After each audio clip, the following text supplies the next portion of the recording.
ゆっくり歌劇団の名列車機構。皆様こんにちは。今回私たちは、イギリス中部の都市、ヨークから、およそ1時間の短い旅をしています。目的地は、東の海岸にある小さな保養地、スカーバラ。列車は、訳あり鉄道会社、トランスペナインエクスプレスが、2019年に導入した、問題だらけの新型車両、ノバ3です。この列車は、ディーゼル機関車に引かれて走る、5両編成の客車列車。新造の客車は、イギリスですと、なんと、およそ30年ぶりなのだそうです。ってことは、これより前に導入された客車は、20世紀後半の車両ってことか？そうなります。ちなみに、ノバ3以前で、最後に導入された客車は、ニコちゃんらしいです。そうだったのか。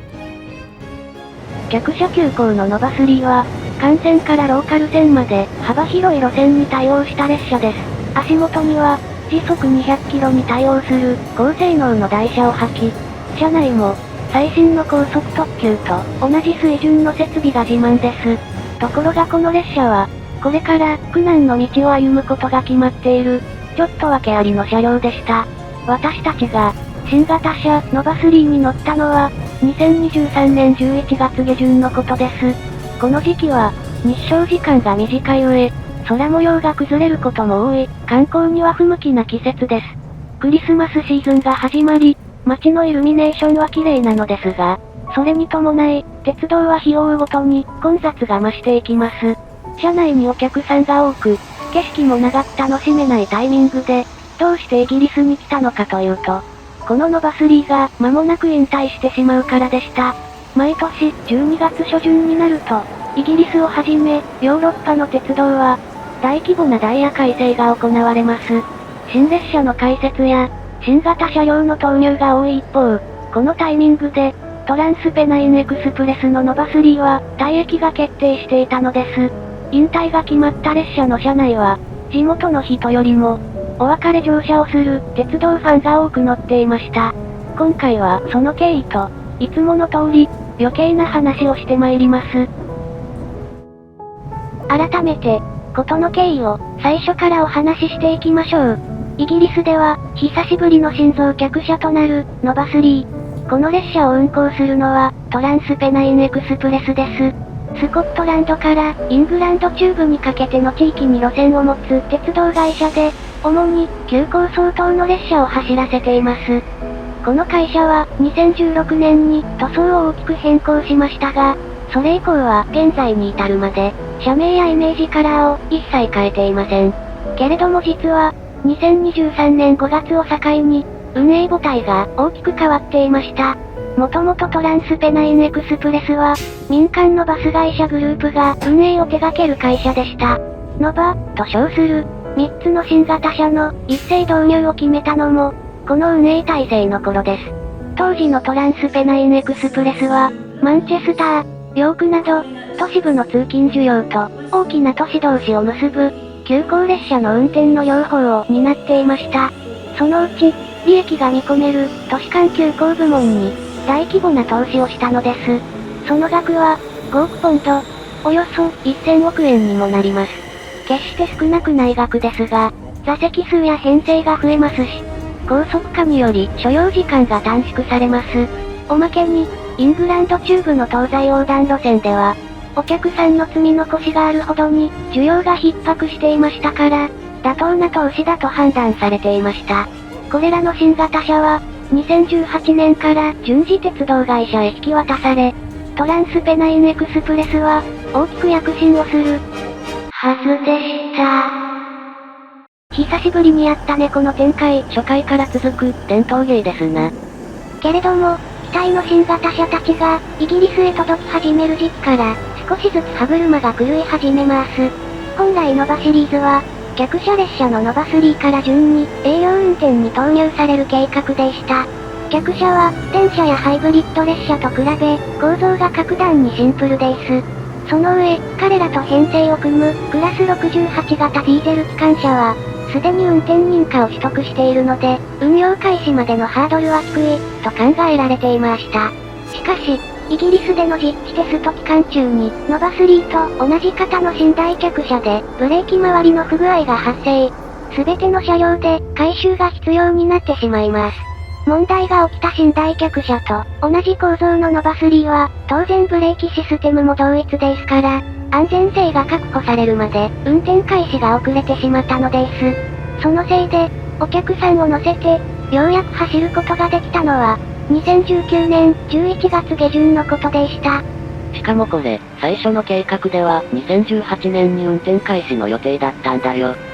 ルートは、西の港町、リバプールから、ペナイン山脈を横断した先にある、北東の都市、ニューカッスルまでの区間です。この路線は、非電化区間と電化された高速区間が混在するので、日立製のハイブリッド列車、ノバ1を投入する予定でした。けれどこの時、日立製作所は、先に注文が入っていた、他の会社向けのクラス800型を製造するので手一杯。イギリス工場の他に、イタリアと日本の工場まで総動員して、なんとか間に合わせている状態でした。したがって、その後から発注されたノバ1は、製造と引き渡しに時間がかかります。なのでとりあえず、ディーゼル機関車牽引のノバ3で、リバプール、ニューカッスル線の区間を担当、日立製の車両が届き次第、本来のスカーバラ方面へ転用しようとしていました。ところがノバ3は、製造の遅れやブレーキの問題で、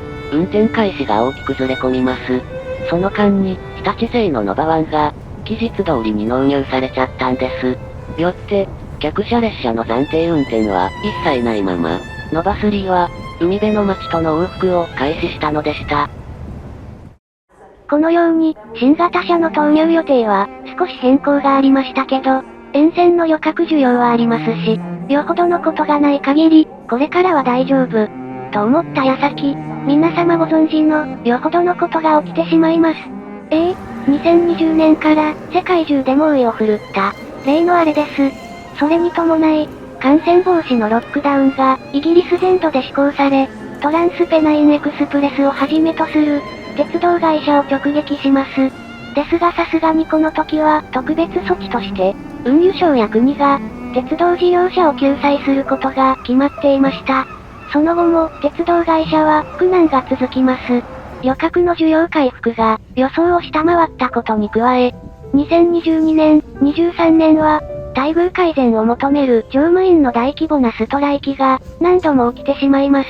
列車の運転本数が激減し、業績のさらなる不振と乗客からの信頼性が大幅に悪化。これを受けて運輸省は、トランスペナインエクスプレスの運営契約を民間の会社から剥奪してしまいます。そして、トランスペナインエクスプレスの列車とブランドは、政府が運営する新会社へと引き継がれていきました。ということはつまり、今のトランスペナインエクスプレスは、実質、国鉄ってこと。まあ、そういうことだ。新しい運営になったトランスペナインエクスプレスは、早速、運用コストの削減に取り掛かります。そこで真っ先に着手したのが、新型車、ノバ3の引退でした。理由はいくつかありますが、一言でまとめると、色々と無駄が多い列車だったのです。まず、列車を動かす、クラス68型ディーゼル機関車。この車両は本来、特急列車や重量貨物を引ける、高性能な機関車でした。車体には、3800馬力もの大出力を生み出す、ディーゼルエンジンを搭載しています。そんな機関車で、速度を出さず、車両の数も多くない、軽量な旅客列車を引くのは、効率の悪い運転でした。それに、大出力のエンジンは、燃料の消費、そして騒音が、それまでの機動車と比べて、格段に大きかったんです。一応この車両は、大きな馬力が必要ない場合、出力と燃料をセーブする運転が可能です。ノバ3の運用では、最大出力を出すことがないので、常に省エネモードで運転していましたが、それでも、燃料消費が多く、運用コストに響いていました。最近、燃料が高騰してるからな。それとともに問題だったのが、エンジンの騒音です。実際、駅でアイドリングしているだけでも、相当な騒音を出していました。離れた場所にいても、クラス68型がいるのがわかるぐらい、音が大きかったよね。アイドリング状態でも、音がうるさいのですから、走り出したらどのようになるのかは、言うまでもありません。クラス68型の大きなエンジン音は、走行中、停車時問わず、隣り合う客車に響き渡り、変わり者のゆっくりさん以外の、常識的なお客さんからは、低い評価へと繋がっていきました。しかも、ディーゼル機関車の隣の車両って、一等車なんですよね。もう一つの無駄の多さが、車両の数です。あれ路線によっては、お客さんの積み残しがあったのに、一列車に5両は、過剰やったん。あ、そっちの数じゃなくてね。ノバ3向けの車両たちは、ディーゼル機関車が14両、客車は66両が製造されていました。これにより、最大13編成を組める車両が揃っていたのです。ちょっと待って。この列車って5両編成やったよな。でも製造された客車は66両ってなると、車両の数が合わへんとちゃう？ああそれはね、先頭の制御客車を1両余分に製造していたんだよ。ノバ3は、速度差、重量差のある他の列車と一緒に在来線を走ります。線路上に踏切も多いですから、事故に遭う確率が格段に高いんです。ある程度の損傷なら、破損した部品の交換だけで修復できるように設計しているのですけど、車体の骨格にまでダメージが及んでしまうと、安全上、廃車せざるを得ません。あまり考えたくないことですが、こうした事態を想定して、スペアの戦闘車を余分に注文していたのでした。そういえば、ドイツの ICE4 も同じ理由で、予備の戦闘車を1両多く作ってあるんですよ。ノバ3は本来、ブリテン島を横断する、マンチェスター、ヨーク線に投入。非電化区間で、高い収容力を存分に発揮する予定でした。ですが実際に走っているのは、ヨーク、スカーバラ間の短距離路線が中心です。そのため、1日の運転に必要な編成数は、わずか4編成にとどまっていました。中には、メーカーから受領したものの、せっかくの新車なのに使い道がなく、車庫で保管されていた編成まであったほどです。この理由は、ノバ3を運転できる乗務員の不足でした。ロックダウンや度重なるストライキにより、運転士の訓練が計画通りに行えず、運転本数をなかなか増やせなかったんです。こうした事情が重なり、ノバ3は、2023年12月上旬に実施される、ダイヤ改正をもって、全車退役に追い込まれてしまいます。私たちが乗った列車では、車内の液晶モニターや自動放送で、ダイヤ改正の案内が何度も流れていました。けれどもそれは、この車両の引退を意味していたのです。ノバ3を襲った不運は、これだけではない。2023年には、車体に亀裂が発見され、運転を取りやめていた時期まであった。亀裂のトラブルは、うちの子だけじゃないんだって。えっちゃん、嬉しそうに言うなよ。それに今さらっと、うちの子宣言したな。まあそれはいいとして、亀裂があったのは、はっちゃんと同じく、車体の横揺れと、台車の振動を抑える部分だ。しかもタイミングが悪いことに、会社の運営が民間から国へ交代した直後に不具合が発覚したので、各方面の印象を余計に悪くしていたのだった。なんだか救いのない暗い話になってしまいましたね。まるで日没時間が早い12月のイギリスのようです。でも、良い子の諸君、これが現実だ。気がつけば、私たちを乗せたノバ3は、1時間ほどのショートトリップを終え、スカーバラにたどり着こうとしています。終点の海辺の小さな町、スカーバラは、漁港と、ささやかなリゾートがあります。のどかな海の景色と、歴史ある建物のコントラストが美しく、イギリス定番の保養地、ブライトンになぞらえて、北のブライトン、とも呼ばれます。ですが、今日のところは海に行かず、スカーバラの駅で、列車の話をしていきましょう。海なんかはこの先いつでも行けるからな。僕たちと同じくお別れ乗車で乗っていた鉄道愛好家たちも同じ考えだったようです。列車が終点のスカーバラ駅に到着後、駅から去らず車両を前にファン同士で会話をしていたり、熱心に撮影する姿が見られました。それにしても、この駅はなんだかノバ3が多くない？よく見るとこれらはすでに稼働してない編成だな。先ほどからお伝えしているように、この列車の完全引退は、2023年12月上旬を予定していた。だがそれよりも前から、トランスペナインエクスプレスでは、ノバ3の撤退が始められていたのだ。出発地のヨーク駅でも、構内の線路に、1編成が留め置かれていましたね。あの編成は、長い間動かしていないのか。車体は雨の汚れが目立ち、運転席には、長期留置中の列車であることを示す、反射板が置かれていたな。さらに、スカーバラ駅にも、数編成が、同じ状態で、引退の時を待っていた。スカーバラ駅は、構内の線路が多い一方、定期列車が少なく、行き止まり構造なので、列車を長期止め置いても邪魔にならないのだ。このように、ただでさえ稼働編成が少ない上、ノバ3は撤退準備で、運転可能な編成が削減されていた。そのため、スカーバラ系統の列車は突然運休したり、他の車種による代走が頻発していた。なので実を言うと、私はヨークまで来たものの、本当にこの列車に乗れるのか、ずっと心配だった。